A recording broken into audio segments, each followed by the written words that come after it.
And then a few days. And then political meanings have been read into it. Yeah. The AFCC's lawyer is the lawyer of a political party that Yahaya Bello's party defeated in the Kogi State election.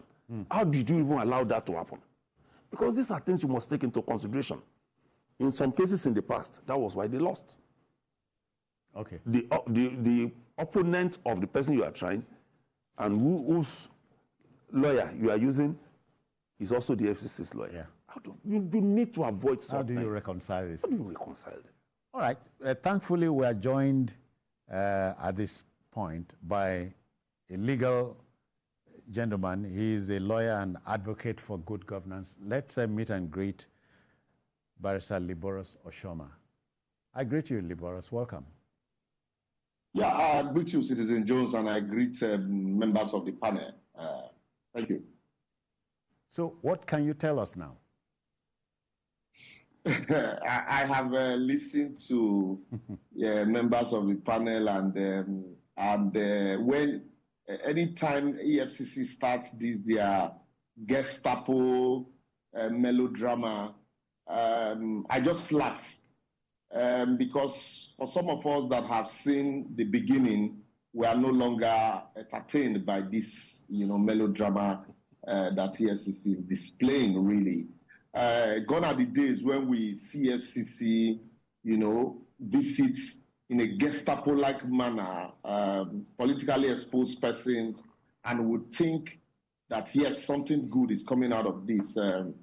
For me, I think all of these it's like EFCC waits for a governor. The moment he exits office, they, come invite him, and then the drama will start. Some persons have said the next thing they will say, oh, you stole so much, or give us our own. And then the case that starts with so much fanfare and drama will now take a snail speed. If you remember, Citizen Jones, Otuba Gbega Daniel, just the same way EFCC, charged him for mismanaging, I think about 60 billion. Midway along the line, that charge was amended quietly to 200 million without the press, knowing. That was as far back as 2007. What became of the case today? This Yahaya Bello's matter, if you remember, sometimes in February, Yahaya Bello filed a case at the Kogi High Court in suit number HCL 68M 2024. Yahaya Bello, applicant, and the EFCC responded. Issues were joined in that matter. EFCC sometimes in February filed a 7-paragraph affidavit in opposition and a preliminary objection to that suit. It's an originating process for enforcement of fundamental rights. And at the end of the day, I think on the 17th, that same day, the Kogi State High Court delivered a judgment restraining the EFCC, like Otitoju has said.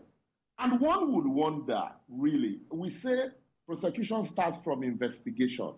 I read in the news somehow EFCC is charging Yahaya Bello to court the next day. And I asked myself, there's what we call the doctrine of, presumption of innocence and audio auditorium patent, hearing the other side. Has EFCC taken Yahaya Bello's statements? Have they, taken his statement to hear his own side of the story? Or they will go to court, charge a man, because the Administration of Criminal Justice Act is clear. You charge a man to court without a statement from him, without hearing from him, and at the end of the day, is that not a way of boggling the case? Is that not the beginning of the end of that matter, where you have charged somebody, you have not even obtained a statement from him? You say, oh, we're taking him to court the next day, we're in his house, and then the next thing, if they had arrested Yahaya Bello, and then they took him to court the next day, is it after prosecution that they will now begin to obtain statements from him? Wouldn't that be a point of objection when the trial eventually begins, that most of these issues were preemptive?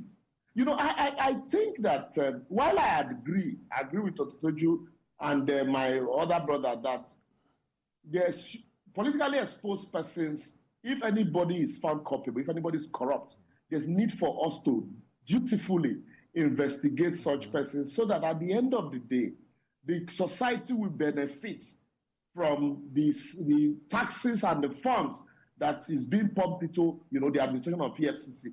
And not this kind of, jamboree that we see.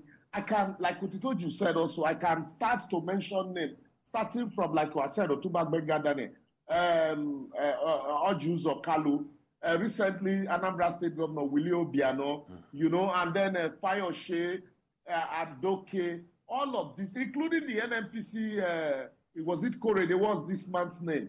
EFCC, the same fanfare. At the end of the day, there is something usually not tidy about the way these things are done, and you create a loophole for these persons to escape. Wouldn't it have been tidier? What's the hurry?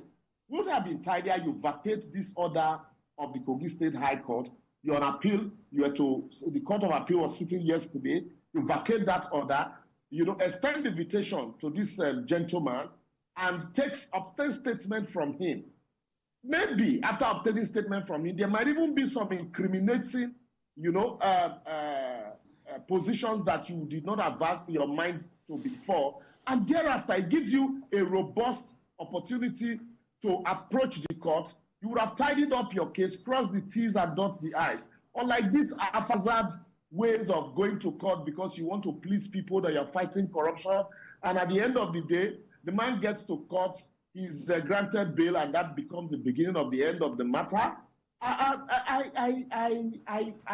a lawyer, I have never seen this kind of style before, where you arrest somebody, you have not even obtained a statement from him, you charge him. He's already in court the next day without a statement, and then it is when prosecution is going on that you now begin to obtain statement, and then you now say, no, you need to go back and investigate that matter. Wouldn't that be prejudicial to the accused person? And we know that in criminal law, if there is any doubt at all, any doubt created in the mind of the court, it is resolved in favor of the accused person. Yeah. And because the accused person is consistently presumed innocent. So I do not understand this style. There is no need, criminal prosecution, there is no statute of limitation to criminal prosecution. And that is why we consistently say prosecution starts from investigation. There is no need for this hurry, this fire brigade that we are seeing. I would have expected that no matter how much, no matter how long a former governor runs, if EFCC is ready to catch him, like their slogan says, they will certainly catch him. I also would advise Yahaya Bello and co, let them pursue their matters to a logical conclusion, and then discuss with his lawyers, who mostly definitely will be senior advocates, and then let them approach the court, just like Fayose had done. Approach EFCC from, like, I want to quote Ozekome. Ozekome had, consistently informed Nigerians that care to listen that EFCC is a paper tiger, and that he has taken them to court 11 times, and he has defeated them. Why? Because of these seemingly loopholes that they intentionally created. That is why the current chairman, during screening, would say that prosecutors intentionally frustrate cases. Yes. Even investigation too, with what we have seen now, it's obvious that with this kind of investigation, definitely such a matter will not go Let's, Liberals, let's look at this matter this way. There are some aides of the governor who are saying that because he had a restraining order, he felt that it would be disrespectful of the court for him to hand himself over to the EFCC.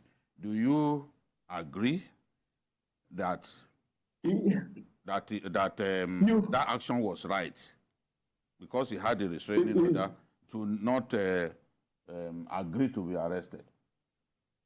If you look at the body of that judgment, the courts, the Kogi State High Court, if you permit me to read a part of that judgment, the Kogi State High Court, in granting that order, said, an order is hereby granted enforcing the fundamental right of the applicant to liberty and freedom of movement and fair hearing by restraining the defendant by themselves, their rights, servants or privy from continuing to harass, threatening to arrest or detain in any manner whatsoever, arresting, dealing up, or persecuting prosecuting the applicant on the basis of the criminal charge now pending before the Federal High Court, without prejudice to the powers of the said Federal High Court. Yes, there is a restraining order. Without prejudice to that matter that is before the High Court, there are procedures also for charging. I also, despite that despite the matter at the High Court, despite this restraining order, what the EFCC should have done at the appeal court would have been to argue the fact that their act empowers them to prosecute after investigation, and that there is no way they can prosecute without obtaining statements. And so if they are restrained without obtaining statement, then it will be impossible, a legal impossibility for them to prosecute. And to that extent that they pray the court to prosecute. So to that extent, they pray the Court of Appeal to vacate this restraining order. Once that is done, you can now extend invitation to the man to come answer to the petition or the investigation, preliminary investigation that you have conducted.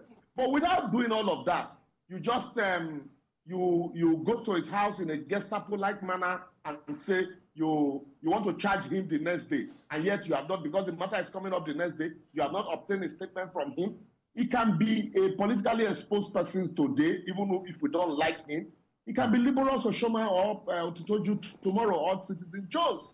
And if it is you, nobody will even come out to speak. So, and that's why I think that no matter the situation we find ourselves, be it high and low, there are procedures that must be followed. All right.